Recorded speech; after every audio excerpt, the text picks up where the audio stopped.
Good morning from the north.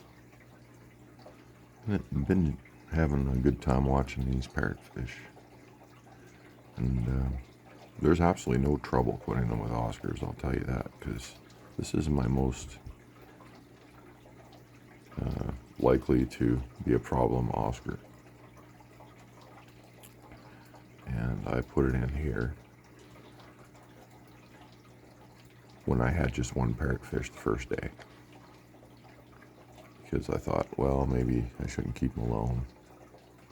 And this Oscar didn't seem to fit in the other tank. They don't care about each other at all.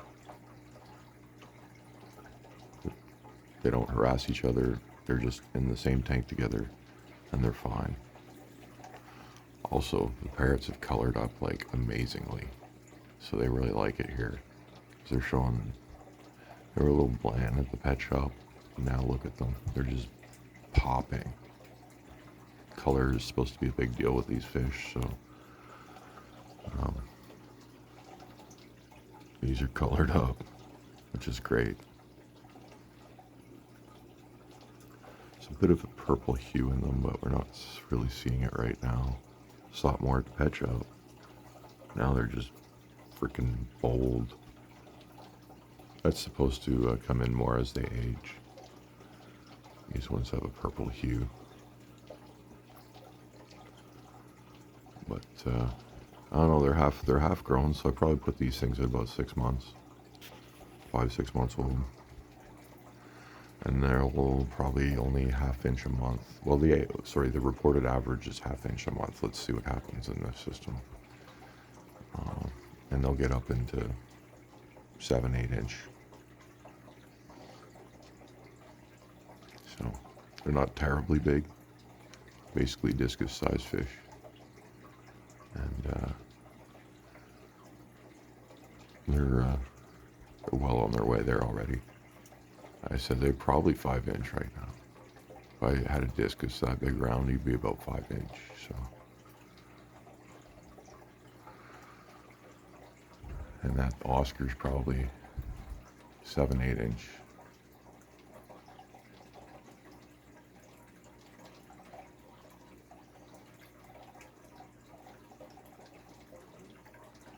But they're not hiding now.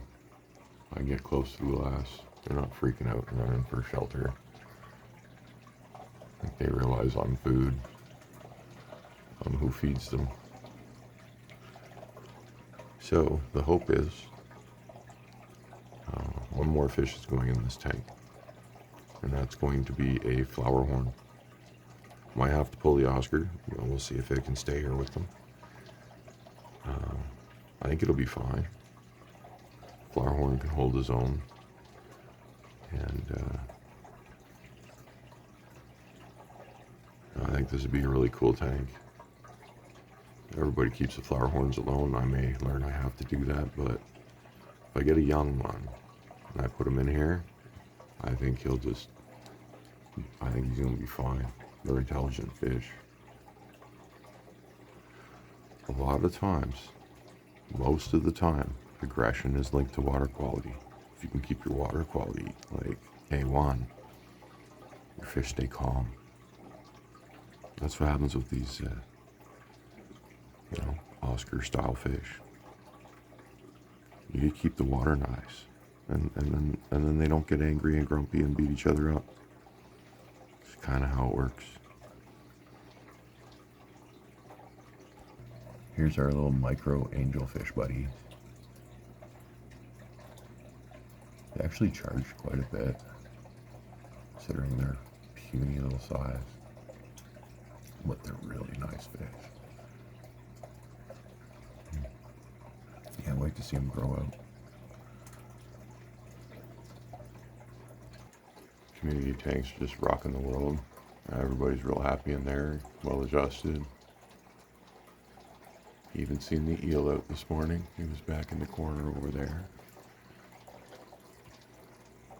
So, I think he's happy there's a friendlier fish in the mix.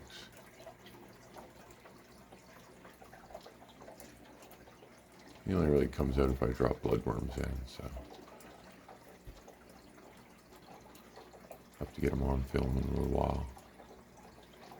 He's just a baby too. Everybody in here is very young.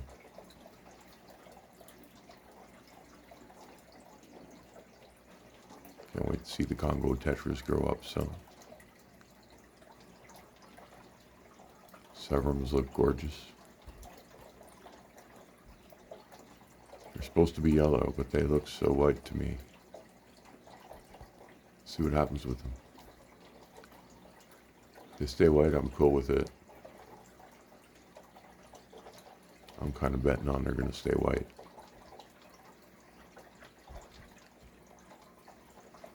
Well, we'll see. They insisted they will turn yellow on me.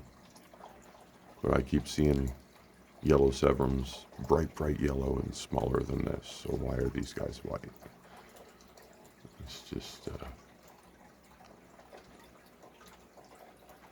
must be a different strain. If they're not yellow like all the rest of them. I don't know, what's your opinion? Are these white Severums or are they yellow Severums?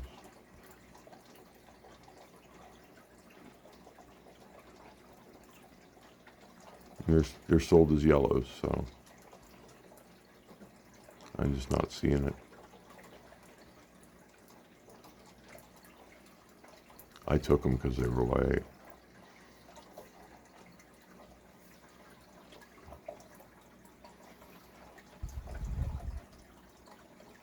Yeah, no, all the fishies in here are doing great. You know what's cool is if I cross these with my parrotfish, you get these really cool blue parrotfish with those stripes. So that might be coming in the future. I'm gonna leave the light off in this tank for a few days because there's some nasty algae growing on the back glass. Looks like the outside glass needs a bit of a wash. They must have splashed a little. But yeah, getting some really thick green, fast growing, long hair green algae on the back glass near the light. So I'll leave everything off for a few days and see if it dies out. I want to see what happens to it. I think we all know what's going to happen to him. Sad to say, but we'll continue on. I did put bloodworm in. Yeah, he's just sitting there. So he's declining, sadly. And I attribute this to just really crappy genes. Some of them are born defective, and it's a miracle I got them to a year, to be honest.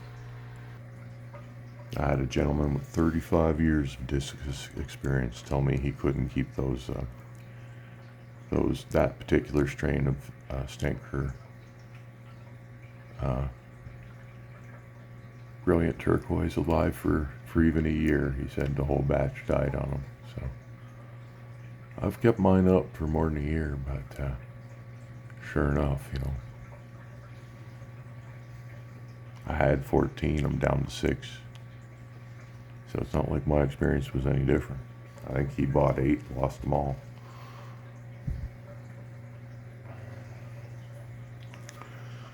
So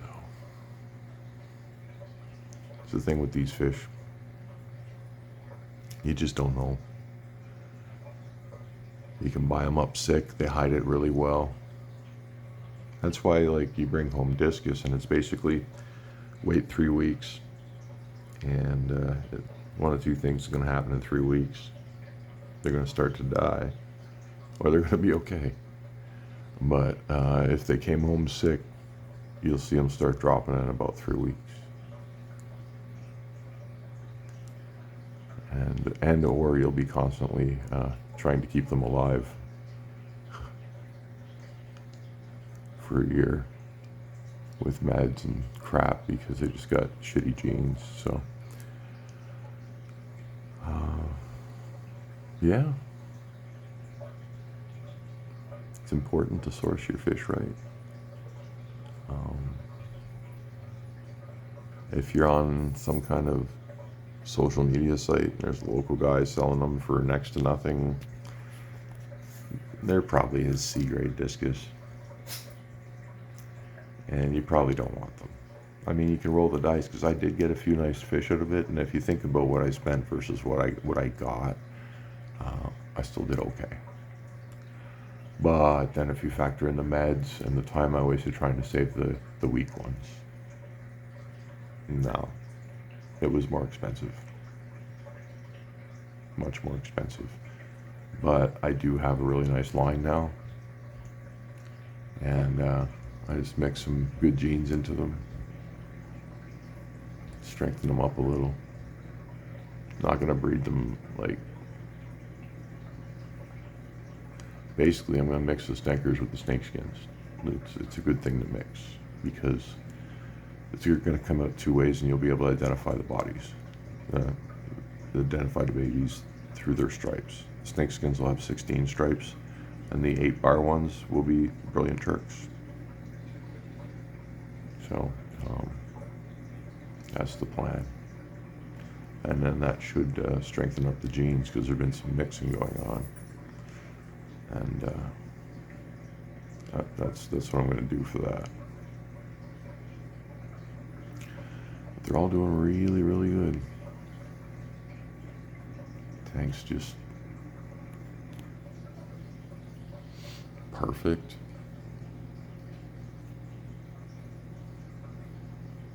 That white one's growing so fast now because he got on the kibble, and he's just growing like a bad weed.